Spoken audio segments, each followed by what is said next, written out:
E aí eles têm lá os clientes Premium, Diamond, Golden. Então eu falava com esses First clientes class. e eu falava com alguns clientes que eram de renda baixa, que estavam ali na primeira viagem. A forma que eu vou me comunicar com esses dois públicos é totalmente diferente. Exato. Exato. Entendeu? Então, isso é muito importante. Então, Sim.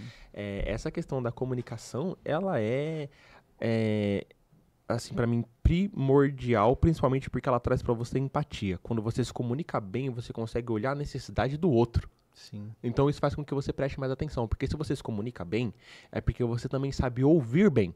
É. Porque se você... Já lidou com aquele tipo de pessoa que ela não deixa você falar? E ela vai falando por cima de você? Oi? E aí Desculpa, você não termina? E começa e vai uma briga. Ela não é uma boa comunicadora e ela não é uma boa ouvinte. É um saco conversar com essa pessoa. Eu não me lembro qual que é a ordem, mas eu vi algo que dizia assim, a diferença de ouvir para escutar. Exatamente. Eu já não sei qual que era a diferença, mas eu acho que o Uhum. ouvir é quando você É, ouve e deixa passar, e o Uhum. escutar é quando você presta muita atenção e você quer saber. Se não me falha a memória, se chama escutativa. Exatamente, é isso mesmo. É isso mesmo? É isso mesmo, Quando exatamente. você realmente se interessa. Uhum. Isso sim é uma forma de comunicação, mesmo que você não está falando, mas você está prestando Uhum. atenção na pessoa. Sabe o que eu ia te perguntar? O quê? Para você como professor, como foi no início da sua carreira e a sua comunicação no início para hoje? Porque você teve Uhum. vários motivos, né? Você teve a Gol, você teve a sua formação Uhum. e você teve dar aulas de inglês. Então, todos eles, a sua formação, para quem não sabe, o Giovanni é advogado. Advogado. Advogado, meu sogro ama que eu falo isso, advogado. O Giovanni é advogado e professor. E Uhum. para ser um bom advogado, você tem que saber se comunicar. Uhum. Muito bem. Cara, eu fui assistir algumas... Já que você falou do direito, eu fui assistir algumas audiências, né, pra cumprir Eu algum... falei formado em advogado? Em- Perdão, é gente. direito, né? Formado em direito. Ele é um advogado. Quer dizer, não sei Não, se você falou certo, você falou certo. Eu acho que eu confundi. Ó, a É, comunicação agora- aqui, que falhou. Aqui. Gente, se eu falei formado em advocacia, me perdoe. Não, mas eu não direito. falei. Mas vamos lá. Eu tive que assistir algumas audiências pra cumprir horas complementares na faculdade. Uhum. E aí chegava o advogado ou a advogada ali na frente do tribunal, bem vestido, chegava lá, subia e falava assim, ó, me desculpa, é que eu tô muito nervoso. Não pode falar isso. Poder você pode, mas que credibilidade você passa Sim. falando isso, entendeu? Sim. Então, eu vou até falar sobre uma fraqueza minha, porque é legal pra vocês se identificarem. Quando eu comecei a dar aula de inglês, eu não sabia se eu estava preparado ou não pra esse desafio. Porque tudo que é novo que você começa, você sente um pouco de insegurança, é normal. Hoje eu dou aula com a mão pra trás. Não com as duas, porque a outra tem que escrever. Mas, no começo, eu tinha uma certa insegurança. Tipo, será que eu tô fazendo certo? Será que esse é o momento? Será que eu devia estudar um pouco mais? E o que aconteceu? Hoje em dia, o meu foco não é nem um pouco dar aula pra criança. Hoje eu dou aula pra adultos, né? Jovens adultos ali entre 20 e 45 anos. Normalmente é meu público. Posso ter pessoas fora disso, mas normalmente é esse meu público. Eu dei aula pra... Na mesma turma tinha uma criança de 12 anos e uma pessoa de 40. Sim. Né, no que eu dei aula em escola tradicional. E aí eu percebi que as crianças, algumas viam um pouco da minha insegurança e atacavam isso. Quando alguém ver a sua insegurança, ela vai te atacar. Só tem duas opções pra vocês que estão assistindo daqui pra você ser na sua vida. Ou você é a presa, ou você é o predador. Então, Você é o quê? hoje em dia eu sou o predador.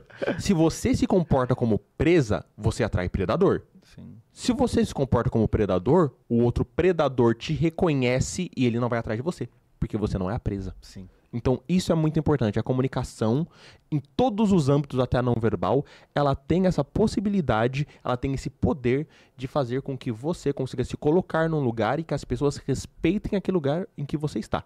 Então, depois de alguns anos ainda dando aula na escola tradicional, eu consegui me impor, consegui falar de uma forma muito melhor, muito mais firme, e passava a credibilidade e o respeito, não só para crianças de 12, 13 anos, aí do pré-adolescente, como também para o adulto que era mais velho que eu e tinha que sentar numa cadeira e ouvir um jovem. Sim.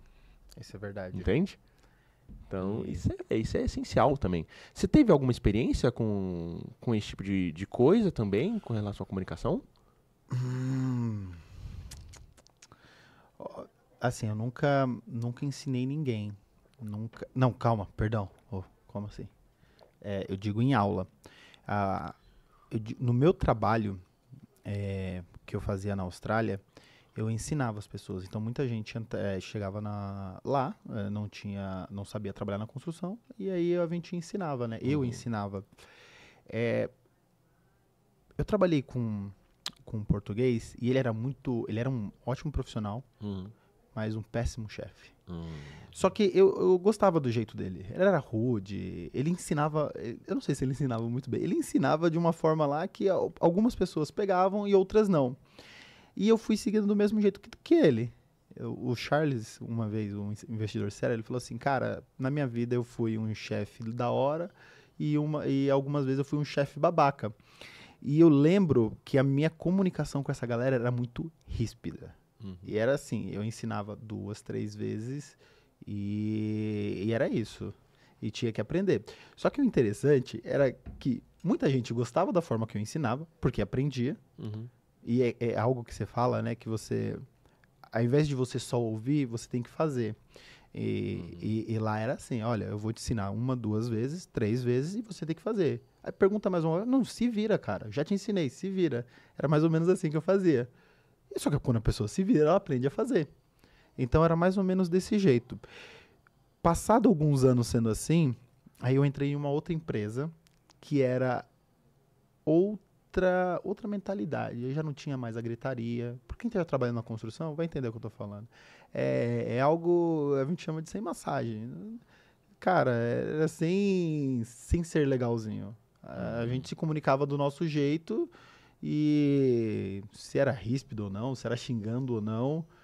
E aí eu fui trabalhar em outra empresa e o meu chefe falou isso. O David falou, cara, você não trata um pouco melhor. Ele falou assim, conversa um pouco melhor com a galera, faz direito, que não eram outras pessoas, mas eu fui para liderar outras pessoas que eu não conhecia. Ele falou que a galera é um pouco diferente. Aí eu fui mudando minha comunicação. A minha comunicação com o engenheiro ou com o responsável da obra sempre foi a mesma. Era a forma que eu passava com as outras pessoas. E aí eu fui mudando minha comunicação. Eu fui mudando, até que chegou um ponto que eu já... que eu fiquei também muitos anos nessa empresa. Então, a gente já conseguiu fluir. Então, eu já não me preocupava mais da forma que eu ia falar, porque a gente achou o nosso jeito. Isso me deu menos inimigos e melhorou em bom sentido. Mas eu acho que essa foi a única vez, a única parte assim que eu mudei a minha comunicação e não que eu me envergonhe, mas eu dei uma evoluída nesse quesito.